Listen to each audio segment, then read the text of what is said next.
Hello नमस्कार, मेरा नाम है अंकित और आप देख रहे हैं झारखंड लेटेस्ट समाचार। आइए जानते हैं झारखंड की 20 बड़ी खबरों को सिर्फ 10 मिनट में। उससे पहले अगर आपने चैनल को सब्सक्राइब नहीं किया है तो चैनल को सब्सक्राइब कर लीजिए। धन्यवाद।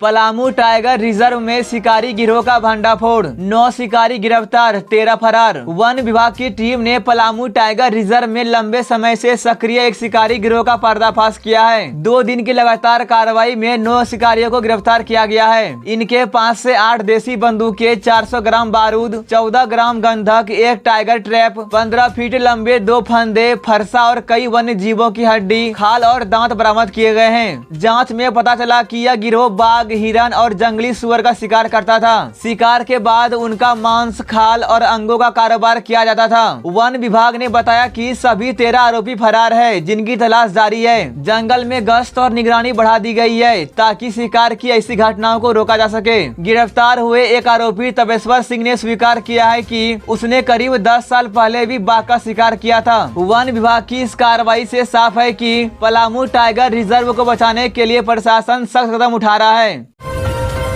सोनवा में 2 नाबालिग लड़कियों का अपहरण, गाड़ी से कूदकर बचाई जान। बीती रात 2 नाबालिग लड़कियां घर के पास शौच के लिए गई थी। इसी दौरान बदमाशों ने उन्हें जबरदस्ती एक मैजिक वाहन में बैठा लिया। इस वारदात के लिए अपराधियों ने 2 गाड़ियों का इस्तेमाल किया। एक में लड़कियां थी, दूसरी में अपहरणकर्ता बैठे थे। रास्ते में जब वाहन की रफ्तार धीमी हुई तो दोनों लड़कियों ने हिम्मत दिखाते हुए गाड़ी से छलांग लगा दी। इसके बाद वे भागकर गोइलकेरा थाना क्षेत्र के गोटम्बा गाँव पहुँची और वहाँ एक सहिया के घर में रात भर शरण ली। सुबह सूचना मिलने पर स्थानीय मुखिया डॉक्टर दिनेश बोईपाई मौके पर पहुंचे और दोनों लड़कियों को सुरक्षित सोनवा थाने पहुंचाया। पुलिस ने तुरंत केस दर्ज कर लिया है और अब अपराधियों की तलाश में जुट गई है। इस घटना ने एक बार फिर दिखा दिया कि अपराधी लगातार सक्रिय है, लेकिन इन दोनों बच्चियों की बहादुरी से उनकी जान बच गई। अब पुलिस पर जिम्मेदारी है कि जल्द से जल्द आरोपियों को गिरफ्तार करे।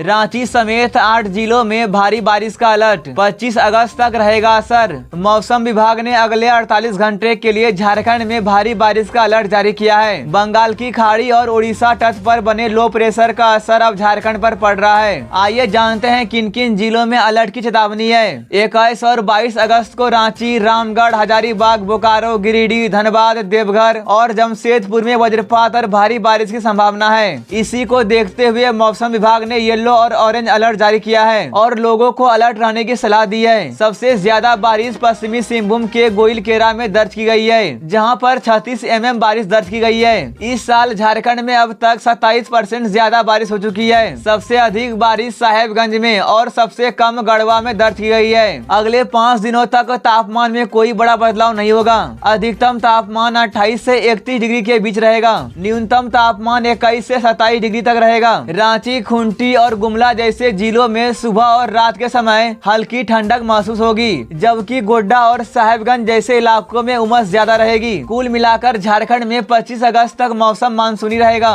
ना ज्यादा ठंडा और ना ज्यादा गर्मी, बल्कि सामान्य बारिश और बादल का मौसम बना रहेगा।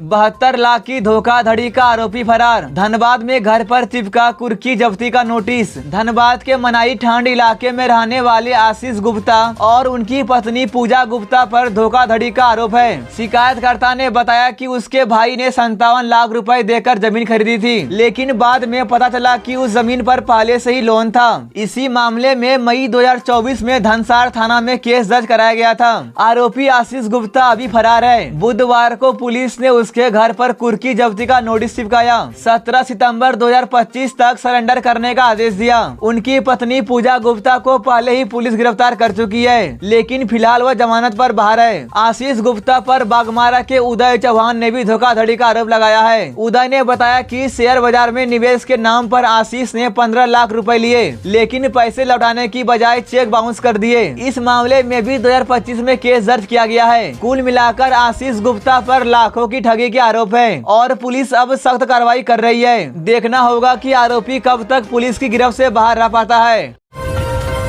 बोकारो में बीएसएल कर्मी और उसकी मां गिरफ्तार। ज्वेलरी शोरूम से डायमंड रिंग चोरी। 18 अगस्त को बोकारो के सेक्टर 4 में स्थित एक ज्वेलरी शोरूम में 2 लोग ग्राहक बनकर पहुंचे। शोरूम देखने के दौरान उन्होंने चुपके से डायमंड रिंग चुरा ली और बुलेट मोटरसाइकिल से वहां से निकल गए। स्टोर मैनेजर की शिकायत और सीसीटीवी फुटेज के आधार पर पुलिस ने जांच शुरू की। सिटी डीएसपी आलोक रंजन की अगुवाई में बनी स्पेशल टीम ने सिर्फ 2 दिन बाद यानी 20 अगस्त को आरोपियों को पकड़ लिया। गिरफ्तार हुए लोगों के नाम है राजकरण सिंह जो कि बीएसएल का कर्मचारी है, नवप्रीत कौर जो कि राजकरण की मां है। दोनों मूल रूप से पंजाब के गुरदासपुर जिले के बटाला के रहने वाले हैं। फिलहाल ये बोकारो के सेक्टर 4/F में बीएसएल क्वार्टर में रह रहे थे। पुलिस ने चोरों की अंगूठी और बुलेट बाइक बरामद कर ली है। पूछताछ में दोनों ने अपना जुर्म कबूल भी कर लिया। फिलहाल पुलिस यह जांच कर रही है कि कहीं इनका कोई बड़ा गिरोह से संबंध तो नहीं है। सेक्टर 4 थाना में इस मामले में केस दर्ज कर लिया गया है और पुलिस आगे की जांच कर रही है।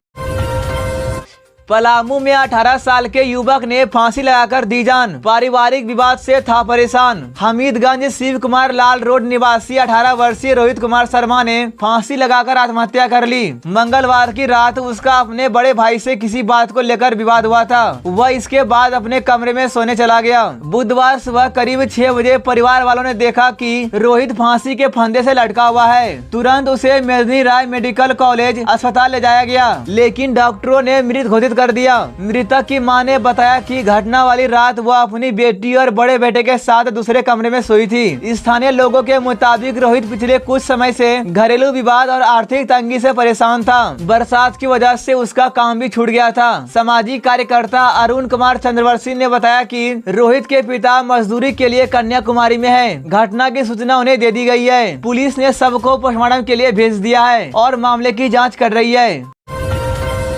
जामताड़ा में सड़क हादसा, तेज रफ्तार स्कॉर्पियो से महिला की मौत। नारायणपुर थाना क्षेत्र के मझलाडी नयाडी गांव में 65 वर्षीय रुकिया देवी की सड़क हादसे में मौत हो गई। वे पैदल चलकर मनसा पूजा का प्रसाद लेने जा रही थी। इसी दौरान धनबाद की ओर से आ रही एक तेज रफ्तार स्कॉर्पियो ने टक्कर मार दी। ये टक्कर इतनी जोरदार थी कि उनकी मौके पर ही मौत हो गई। हादसे के बाद स्कॉर्पियो चालक गाड़ी समेत वहाँ से फरार हो गया। पुलिस उसकी तलाश कर रही है। घटना की सूचना मिलते ही ग्रामीण बड़ी संख्या में जुट गए और मुआवजे की मांग को लेकर सड़क जाम कर दिया। नारायणपुर पुलिस और प्रशासनिक अधिकारी मौके पर पहुंचे और लोगों को समझाकर जाम हटवाया। पुलिस ने सबको कब्जे में लेकर पोस्टमार्टम के लिए भेज दिया है। फिलहाल फरार चालक और वाहन की तलाश जारी है। पानी भरे तसले में डूबने से 1 साल की बच्ची की मौत। कोडरमा थाना क्षेत्र के मेघातरी गांव में 1 साल की बच्ची वैशाली कुमारी की मौत हो गई। बुधवार सुबह उसकी मां उसे घर के पास लगे नल पर नहलाने के लिए लेकर गई थी, लेकिन कुछ देर के लिए वह बच्ची को वहीं छोड़कर दूसरी जगह चली गई। इसी दौरान बच्ची पास में रखे पानी भरे तसले में गिर गई। जब तक माँ वापस लौटी बच्ची बेहोश हो चुकी थी। परिजन तुरंत उसे सदर अस्पताल कोडरमा लेकर पहुँचे, लेकिन डॉक्टरों ने बच्ची को मृत घोषित कर दिया। बच्ची के पिता कृष्णा रजवार ने बताया कि उनके जुड़वा बच्चे थे, एक बेटा और एक बेटी। इस हादसे में उनकी बेटी की मौत हो गई, जिससे परिवार में मातम का माहौल है। झारखंड के लेटेस्ट न्यूज को सबसे पहले देखने के लिए हमारे चैनल को सब्सक्राइब जरूर करें।